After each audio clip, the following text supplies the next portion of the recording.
श्री गोस्वामी तुलसीदास जी जब प्रकट भये तो कहा जाता है इनके मुख में 3200 दांत थे। जब बच्चा पैदा होता है ना तो दांत नहीं होते सामान्य बालकों के, पर गोस्वामी जी के मुख में 3200 दांत थे, या ये कह सकते हैं कुछ दांत दांत थे।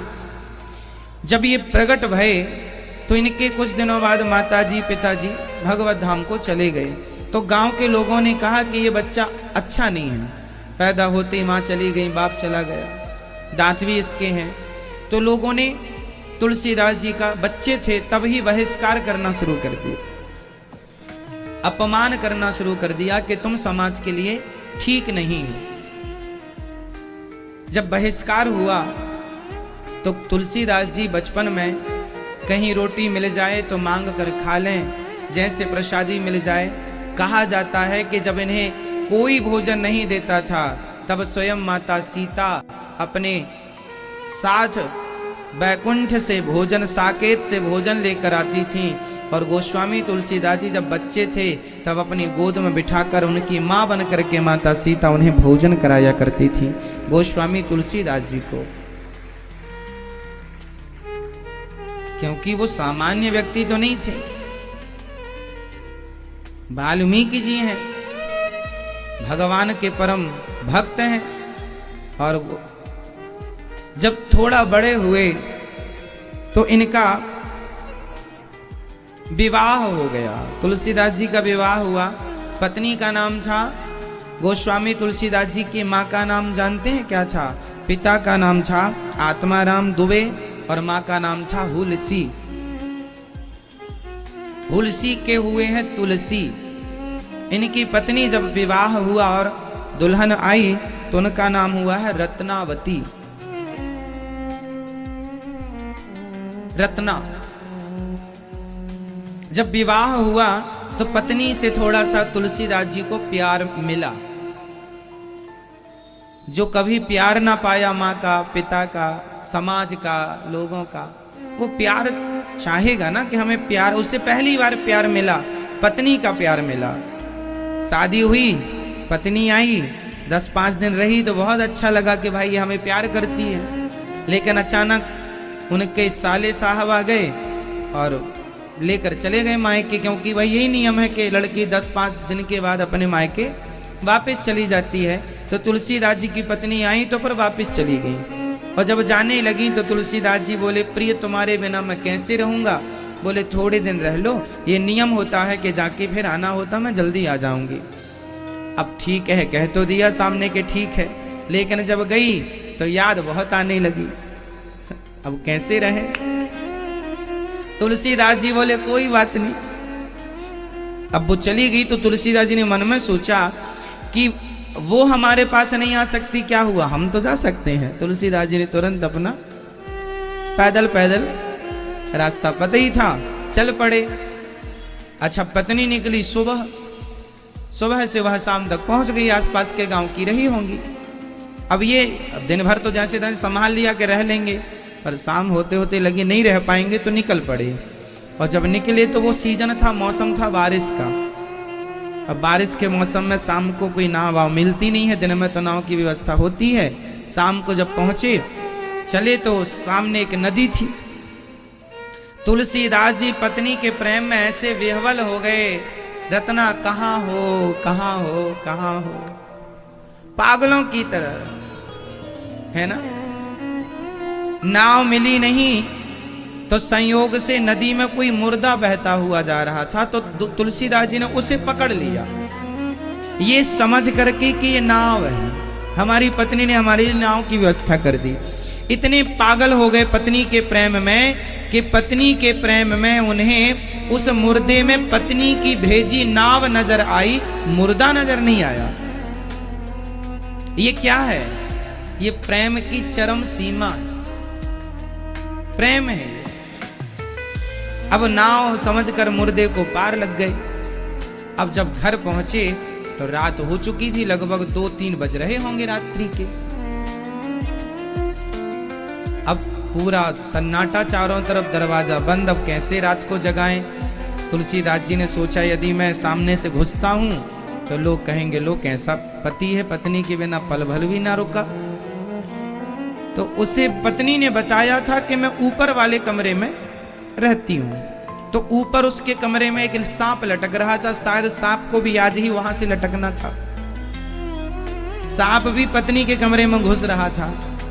तुलसीदास जी को लगा मेरी पत्नी ने कह दिया कि रस्सी है चढ़ के आ जाओ।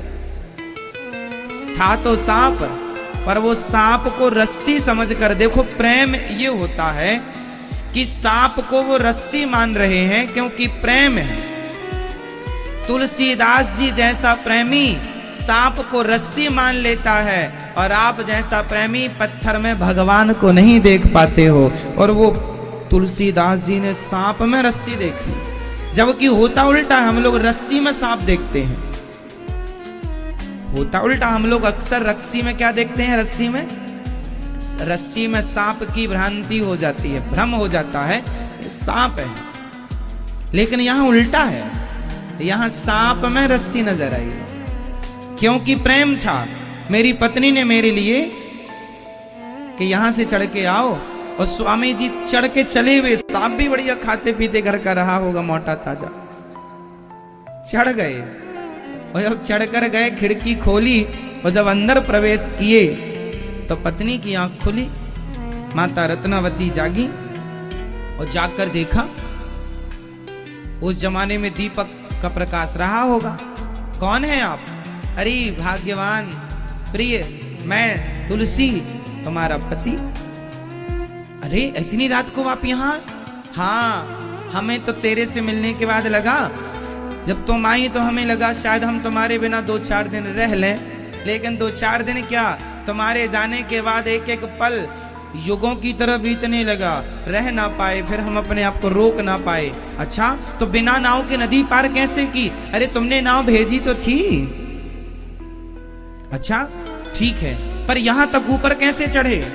बोले तुमने रस्सी डाली तो है। कहां रस्सी डाली मैंने? अब झांक कर देखा रत्नावली ने, सांप, ये तो सांप है। लाठी बाटी से उसको गिराया पीछे की तरफ, ये तो सांप है। अब सांप पकड़ के आ गए ऊपर। हाँ, पत्नी ने कहा आप हमसे इतना प्रेम करते हैं कि आप हमारे बिना पल भर ना रह पाए? हाँ, हम तुमसे बहुत प्यार करते हैं, तुम्हारे बिना पल भर ना रह पाए। तो पत्नी नींद में थी, आप किसी की नींद खराब कर दीजिए फिर देखिए, है ना? तो पत्नी नींद में झल्लाती हुई बोली कि जितना प्यार आपने हमसे किया है, इतना प्यार रघुनंदन से किए होते, भगवान से किए होते, राम से किए होते तो नहीं अपार हो जाती। तुलसीदास जी ने थोड़ी देर खड़े होकर विचार किया, क्या ये बात सही है? ये बात सही है क्या कि मैं इतना प्यार पत्नी से करता हूं? अच्छा, पत्नी से प्यार करूंगा तो क्या मिलेगा? केवल पत्नी का शरीर, केवल भोगों की इच्छाएं पूरी होंगी। और इच्छाएं पूरी कितनी देर के लिए? जरा सी देर के लिए। फिर इच्छाएं कल फिर खड़ी हो जाएंगी, परसों फिर इच्छाएं खड़ी हैं। तुलसीदास जी ने समझ लिया कि पत्नी के प्यार में सच्चाई नहीं है, पत्नी के प्यार में सत्यता नहीं है, भगवान के प्रेम में ही सत्यता है। इसलिए सत्य प्रेम की ओर बढ़ना चाहिए। इसलिए वो स्वामी जी उल्टे उसी रास्ते चले गए, और फिर पलट कर कभी पत्नी की तरफ नहीं देखा, मन कभी पत्नी में लगाया ही नहीं। एक बात बताएं, जो सच्चा प्रेम अपनी पत्नी से करता होगा, जो सच्चा प्यार अपने परिवार से करता होगा, वही सच्चा प्यार भगवान से भी कर पाएगा। जो परिवार से सच्चा प्यार ना कर पाया, वो भगवान से सच्चा प्यार नहीं कर पाएगा। तेरे प्यार ने तेरे परिवार को धोखा दे दिया है, तो धोखेबाज प्यार है तेरा, तेरा प्यार भगवान को भी धोखा देगा। इसलिए तुलसीदास जी का प्यार सच्चा था। तो सच्चा प्यार यदि परिवार से था, तो बस उन्होंने परिवार की जगह भगवान को ही तो बिठाया है। जो प्यार पत्नी से था, वही प्यार भगवान से कर लिया। सिंपल है। जितना प्यार आप पुत्र परिवार से करते हैं, उतना प्यार भगवान से कर लेंगे तो कल्याण हो जाएगा। प्यार उतना ही करना है, बस परिवार की जगह भगवान को बिठा लीजिए। तुलसीदास जी की तरह। कुछ लोग कहते हैं कि तुलसीदास जी पत्नी के डांटने पर, पत्नी के कहने से साधु बन गए, संत बन गए, तुलसीदास हो गए। अब बताओ, पत्नी के डांटने से कोई तुलसीदास होता तो आज घर घर तुलसीदास होते, क्योंकि रोज डांट पड़ रही है पत्नी की। क्यों? पत्नियां तो रोज जमा देती हैं 2-4 डांट, लेकिन कहां कोई निकल रहा है घर से, कहां इतना त्याग और वैराग्य है तुलसीदास जी की तरह। आजकल का तो आदमी लाते खा खा के भी घर पे ही पड़ा है, लाते बातें खूब खाता और घर नहीं छूटता। वो तुलसीदास जी हैं कि एक बात ने घर छोड़ दिया। बात में बड़ा दम होता है मेरी माँ। एक बात ऐसी है, कहते हैं बातन हाथी पाइए, बातन हाथी लात। आपकी बातें अच्छी होंगी तो बातों के बल पर हाथी दान में मिल जाएगा, और बातें बिगड़ गई, शब्द बिगड़ गए तो हाथी के पांव के नीचे भी दबा दिए जाओगे। तो बातन हाथी पाइए, बातन हाथी लात। यदि आपकी बातों में दम है तो आपकी जय जयकार होगी, और बातों में दम नहीं है तो कोई आपको पूछेगा नहीं। तो ये बातें बड़ी होती हैं, इसलिए बातें शब्द संभाल के बोलिए, शब्द के हाथ न पाओ। पति पत्नी को भी अच्छी बातें करनी चाहिए, है ना। और आप अपने पति को तुलसीदास बनाना चाहती हो तो कहती रहा करो कि जितना प्यार हमसे करते हो प्राणनाथ, इतना भगवान से कर लेते तो कल्याण हो जाता। कह के देखना तुम्हारा पति तुलसीदास बनता है कि नहीं, है ना। पत्नी के कहने से कोई तुलसीदास बनता तो बहुत तुलसीदास हो जाते। तुलसीदास जी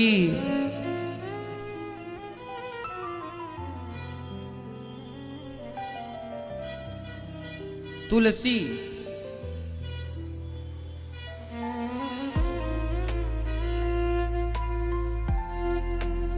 तुलसीदास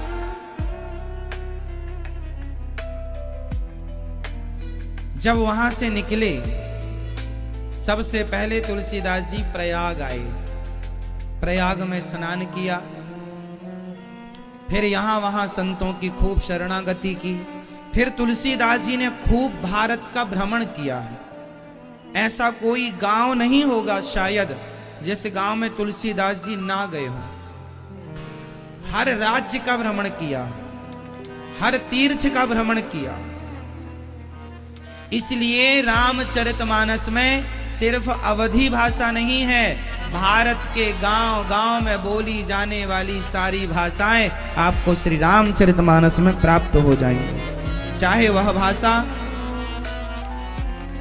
मध्य प्रदेश की हो, चाहे वह भाषा उत्तर प्रदेश की हो, चाहे वह भाषा पंजाब की हो, चाहे वह भाषा हरियाणा की हो, जम्मू कश्मीर की हो, चाहे वह बिहार की हो, चाहे वह महाराष्ट्र की हो, उत्तराखंड मीन्स ऊपर की तरफ की भाषा हो, दक्षिण की भाषा हो, पश्चिमी भाषा हो, या कोई भी भाषा, पूर्वी भाषा हो, हर भाषा का कहीं ना कहीं थोड़ा ही सही पर जिक्र हर भाषा का गोस्वामी जी ने रामचरितमानस में रखा। मूल रूप से तो अवधी भाषा है, पर केवल अवधी है ऐसा नहीं है, सभी भाषाओं का समन्वय रामचरितमानस में। फिर गोस्वामी तुलसीदास जी के बारे में कथा मिलती है कि तुलसीदास जी रोज राम कथा सुनाया करते थे। एक दिन क्या हुआ, तुलसीदास जी रोज शौच करने के लिए ना खुले मैदान में जाया करते थे, खेतों में। तो शौच का जो पानी बच जाता था वह एक वृक्ष की जड़ में डाल दिया करते थे। संयोग से उस वृक्ष में एक प्रेत रहा करता था, और प्रेत लोग ना ये गंदा पानी ही पीते हैं, शौच औच का जो बच के फेंक जाए वो पानी पीते हैं। इसलिए आजकल सारे, पहले ज्यादा प्रेत भूत थे, आजकल कम, आजकल सब प्यासे ही मर गए, क्योंकि खुले में कोई शौच जाता नहीं और पानी फेंकता नहीं, सब प्यासे मर गए। पहले ज्यादा भूत प्रेत थे, क्योंकि लोग खुले में शौच करने जाते थे, बचे हुए पानी को फेंक देते थे, तो प्रेत उसे पी पा लेता था। अब सब टॉयलेट घर में यूज करते हैं, अब कोई फेंकता नहीं है वैसा, सब प्यासे मर रहे हैं प्रेत वगैरह। तुलसीदास जी की कथा में एक चरित्र है ये कथा कि वह पानी जब फेंकते थे तो एक दिन वह प्रेत प्रकट हो गया और तुलसीदास जी से बोला, तुमने हमें खूब पानी पिलाया है, अब तुमसे हम बड़े प्रसन्न हैं, बताओ तुम क्या चाहते हो। अच्छा, आपके सामने कोई प्रेत व्रेत प्रसन्न हो जाए, कहे कि हम तुमसे बड़े प्रसन्न हैं, बताओ क्या चाहिए, तो आप क्या मांगेंगे प्रेत से? क्या मांगेंगे आप? मैया क्या मांगोगी आप? क्या मांगेंगे आप बताइए? मैया आप क्या मांगोगी? आप तो प्रेत से भी कह दोगी कि हे भगवान, हे प्रेत देवता, बहू का बेटा हो जाए बहू को, और बेटे की अच्छी नौकरी लग जाए और अच्छा काम धाम चालू हो जाए हमारा। आप तो प्रेत से भी निचोड़ लेंगे। लेकिन गोस्वामी तुलसीदास जी से प्रेत ने कहा, कुछ मांगो, हम तुमसे बड़े प्रसन्न हैं। तो तुलसीदास जी ने कहा, आप देना चाहते हैं तो मुझे मेरे प्रभु राम का मुझे दर्शन करा दो। देखो, प्रेत से तुलसीदास जी ने मांगा, तब प्रेत ने कहा कि मैं भगवान